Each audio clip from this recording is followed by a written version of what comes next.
Everybody, it's me, Faye, and I am back again. Um, I know it's been a while, and I know the last time I did a video, I said, hey, I'll do something tomorrow. But anyway, I have got to tell you about these past 10 days, okay?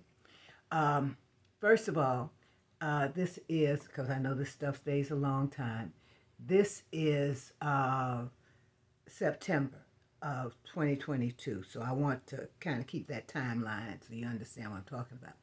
Uh, First of all, I did go to D.C. and attend the Congressional Black Caucus annual legislative session, which means that you go to D.C., the Congressional Black Caucus puts on a lot of seminars and they bring in speakers and you're very close to them. And, it's interesting and you get to hear a lot of stuff. But most importantly, you get to interact with your member of Congress. I already knew my member of Congress, so it wasn't that much interacting I had to do. But I did get to speak to some of the other ones like Cori Bush out of Missouri, and she was very fascinating. And they had some good panels. They had one with Mark Lamont Hill and Hadi Mindy Hassan from. They used to work for MSNBC, and when he left, I left MSNBC because he was on point.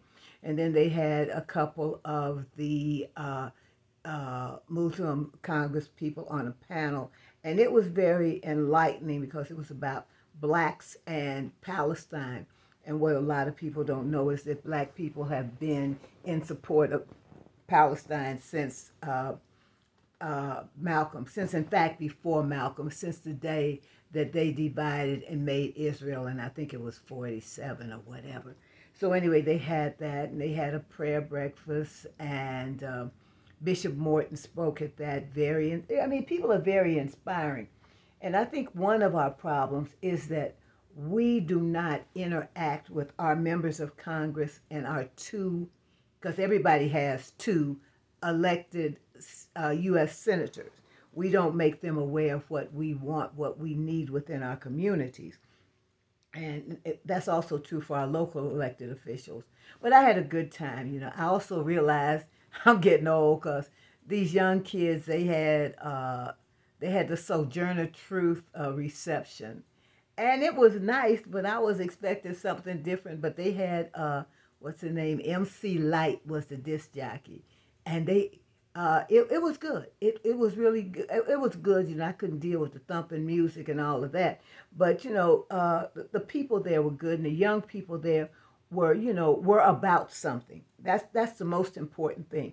Too often we see images of our young people who aren't about anything, and there were a lot. There were about 1,000 people in the room, and all of them knew the words to this the thump music they had. And then on Saturday night, they had an event with Lorenz, Tate, and oh God, I'll think of who the other person was. I'm having a senior moment. But anyway, they had an event with him over at the Omni, and it was good. The only thing I didn't like about the event at the Omni was that it was pretty much, these were paid events. They weren't that bad. I think I paid 75 and 85 for each event. But the kids that put on the one for Sojourner Truth, they had food. And they had food from when they started until they ended. And they also had an open bar. So they had fun. But all in all, there are some good things that your black congressional delegation is trying to do. So you need to figure out who is your congressperson and work with them. So I got back home, and the week was fantastic. I got back home, and Thursday I had participated in a discussion on bridging the generation gap, and I had explained to these young kids that the same things that they're talking about, the same issues, are the issues that we had. Nothing has really changed other than the manner that it's presented to us. And as an example, I told him, I said, honey, all you got to do is get two things. Okay, number one, pick Marvin Gaye's album, What's Going On. Most people don't know that album was released in 1971. Yet today in 2024, every song from What's Going On to the songs about the ecology and about war and peace and all of that is still a problem today. The other thing I told them to get is the Black Panther 10-point plan. A lot of people haven't read the 10-point plan of the Black Panther Party, and a lot of people think the Black Panther Party, all they did was walk around with a fist up in the air and threatening to shoot people. No, no, no. Black Panther Party was a real political party.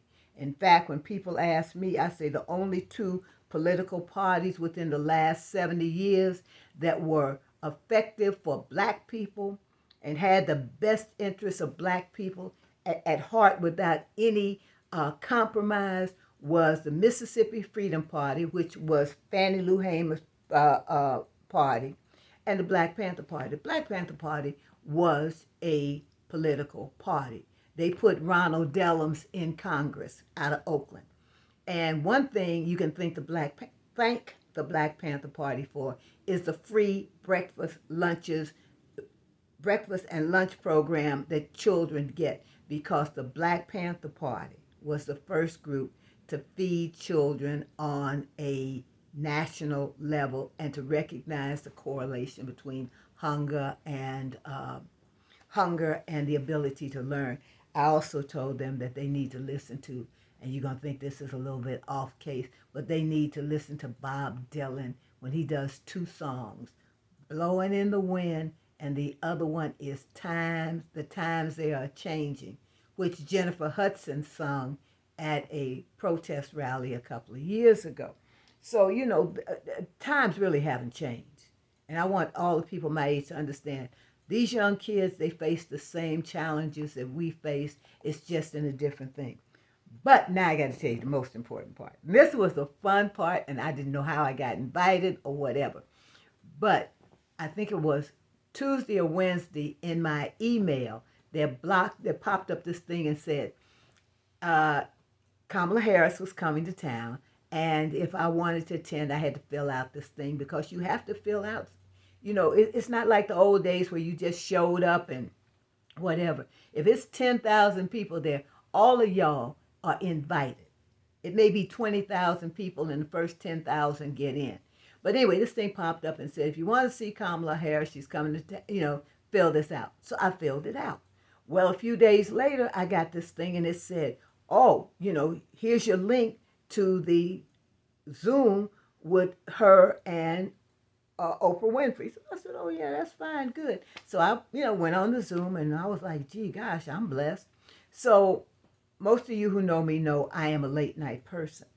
So about 2 o'clock in the morning, I was shutting everything down, and I happened to say, let me check my email, because I don't check my email until about noon. I checked my email, and there was this thing that said, it was from an individual. It said, you're invited to the Kamala Harris presentation tomorrow. And it said the doors open at noon. So I said, well, yeah, I'll go, never know what's going to happen, never know what you're going to meet. And I always tell everybody, every invite you get, try to go, because you never know who you're going to run into or what opportunity is there. So I got up, got dressed, and I remember when she was here the last time, they had this long line. I said, well, sometimes I wear a brace on my knee. I said, let me put my brace on my knee and just go and be prepared to stand for 2 hours or find some place to sit for 2 hours until the doors open at noon. I got there, and I kept thinking, because the place they were having it in was an arena, and I said, I think that place sits maybe 4,000 people. I got there, was in line, and I kept saying, gee, gosh, it's not a lot of people here. Let me tell you what happened. Let me tell you about where your girl ended up.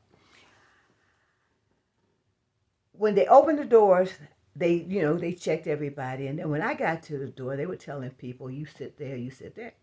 They set me on the front row. You heard me right. They set me on the front row directly in front of the Vice President of the United States. And the only thing I could think of was the last time I was that close to a vice president. I had a picket sign and was standing outside the White House picketing something, and the vice president, came out in his little limousine and went on. That's a story for a different day. But anyway, sat there, and I just could, okay. I was shocked. I was, like, I'm this close to the vice president and possibly, hopefully, prayerfully, whatever you want to call it, the next president of the United States. And it is different being that close, looking her in the face, because you can see her expressions. This woman was on point, let me tell you. It was a small meeting. I think there may have been 400 people in the room, and then there were about another maybe 70 in back of her, and then there was the good thing was the elected officials were sitting off to the side. I said, oh yes, this is good. But she addressed some of the issues that we needed to hear. So I'm going to say, honey, this has been a week. Yes, I'm going to, I know somebody saying, I'm going to wash the hair and I'm going to twist it up because I got something to do Monday. I got to go deal with some craziness at City Council. But anyway, I'm going to tell you this. All joking aside, this is one of the most important elections in my lifetime. And I've had a lot of lifetime to live. Like Maya Angelou said, when people tell you and show you who they are, believe them. And we have to make a decision whether we want to live in a country where one person can just make any decision they want to make and do whatever they want to do and not be held accountable. And that one of those people who is going to have, most importantly, the nuclear codes. I didn't tell you, y'all might joke, but the nuclear launch codes are not a joke. Somebody get a hair up their rectum and decide they want to go to war with something. They have the ability to punch one button and end civilization as we know it. So we have serious problems out there. We have problems of affordable housing. We have problems with the greed of corporate America. And that is all it is. The reason your food is high is because you have corporations that decided they can charge whatever they want to charge and not have to worry about it. You can't tell me that the price of gas changes twice within a day. And you guys know what I'm talking about. You go past the gas station, gas one price, turn around, come back, the price has changed. So we have somebody that's running that is about money, about making money, about not caring for you. We have somebody on the other side who has said that they will make it better. The one on this side ain't said too much or nothing other than that they're going to reduce. The only thing they have guaranteed us is they're going to reduce taxes for the wealthy. And never forget, the person on this side made a promise that they were going to do something about illegal immigrants, okay? And they were going to build a wall. They ain't did nothing but reduce taxes for the wealthy. Under their administration was the first time in my lifetime that I had to pay internal revenue. And I had never had to pay before. Never.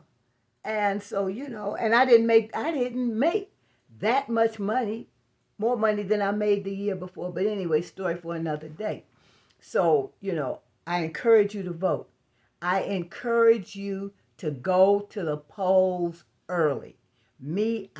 I'm planning to be the first person in line on the first day of early voting. And, I know where we vote early, and there's a person that sleeps out there. That's their home. They're homeless, and they sleep under the awning. So me and them are going to be out there. And, yeah, I'll probably talk to them because y'all know I'll talk to a tree if it talk back. But this is your life. This is your destiny. Most importantly, I don't care how you feel. This is your country, and this is your vote. And by the way, when somebody tell you there's nothing to vote for, and they tell you all the bad stuff about one candidate, you got to ask them, well, are you voting for her or him? Because you're going to have to vote for somebody. 9 times out of 10, if you follow them to the polls, they voting for him, okay? Do not be discouraged. Do not be afraid. Remember the battle. And I don't know if you can see it, but I like to point to it. Right here is that infamous picture from Birmingham, 1963, where they put water hoses on students who were only trying to get their parents the right to vote. We went through church bombings, home bombings, firebombing of buses, everything so we could have the right to vote. So I tell you like this, when somebody tell me they not voting, they trifling. I mean, I don't care. I care who you vote for. But to tell me you're not going to vote, you just trifling. Anyway, that's my opinion. And I'll tell you what, I will try to get back to you with another video shortly.